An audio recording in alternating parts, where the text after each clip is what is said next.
की स्ट्रैटेजी बनानी शुरू करते हैं। सबसे पहले डिस्कस करते हैं अजय के साथ कि उनके ऑब्जर्वेशन ग्लोबल मार्केट्स पर क्या है। ग्लोबल मार्केट्स को तो इस वक्त देखने की जरूरत ही नहीं कुछ पड़ती दिनों के लिए आपको ग्लोबल मार्केट्स को देखना बंद कर देना चाहिए क्योंकि जो भारत में हो रहा है वो अभूतपूर्व है।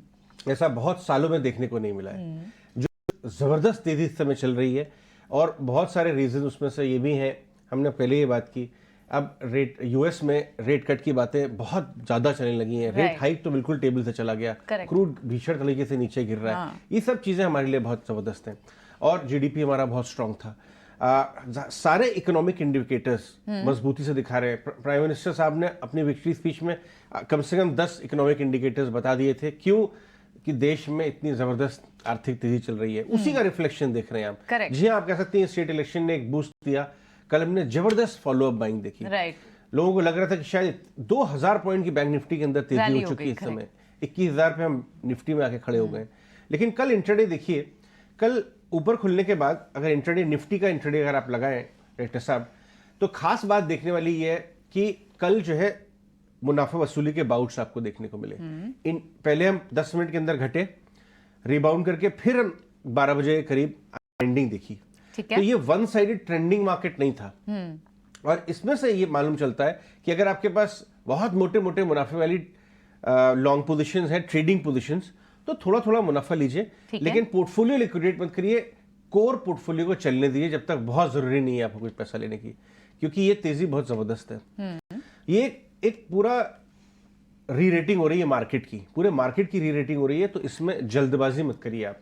अगर बहुत जरूरी है तो आप मुनाफा वसूली करिए, वरना मत करिए। लार्ज कैप की तरफ आप अपना रुख बना के चले। कल भी अगर आप देखें, अगर आप निफ्टी गेनर्स दिखाएं डायरेक्टर साहब, आपको नजर आएगा 5-5, 10-10% के मूव्स निफ्टी गेनर्स में नजर आ रहे थे।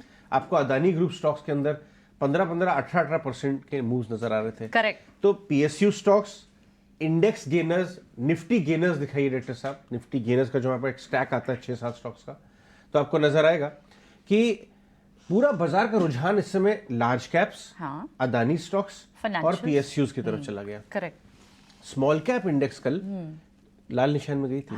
करेक्ट। लेकिन मुनाफा वसूली थी, मिड कैप में भी मुनाफा वसूली हुई। तो बाजार में वन साइडेड गेम है कि भाई 4-5x हो चुका है स्मॉल कैप मिड कैप। अब जो है वहां से पैसा निकाल के आप रियल इकोनॉमी से जुड़े हुए स्टॉक्स पे लगाएं पैसा। ठीक है। क्योंकि एक रियल इकोनॉमी को बूस्ट मिल रहा है कंटिन्यूटी से, इस पॉलिटिकल कंटिन्यूटी से। करेक्ट। और ये बात भले हम और आप ना समझ रहे हो, कल देखिए डीआईआई ने 1500 करोड़ का सेलिंग किया, लेकिन गोरे समझ रहे हैं 5-5 हजार करोड़ के डेली स्टॉक्स, डेली बाइंग चली आ रही है। आप समझ रही हैं।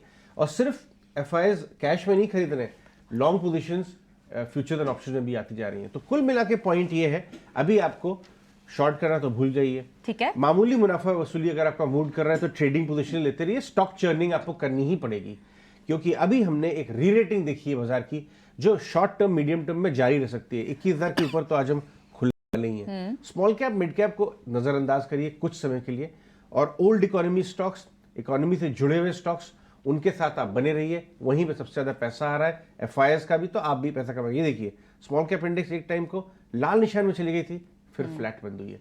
तो बाजार का रुझान ये बना के रखें, ये सेंटा रैली आपको क्रिसमस तक, न्यू ईयर तक निराश नहीं करेगी। चलिए ठीक है, बहुत क्रूशियल पॉइंट्स, यानी ट्रेंड के साथ रहिए, बिल्कुल भी शॉर्ट करने का मौका नहीं ढूंढे और लार्ज कैप्स पे अपना फोकस रखें, इकोनॉमी फेसिंग स्टॉक्स पर। ठीक है।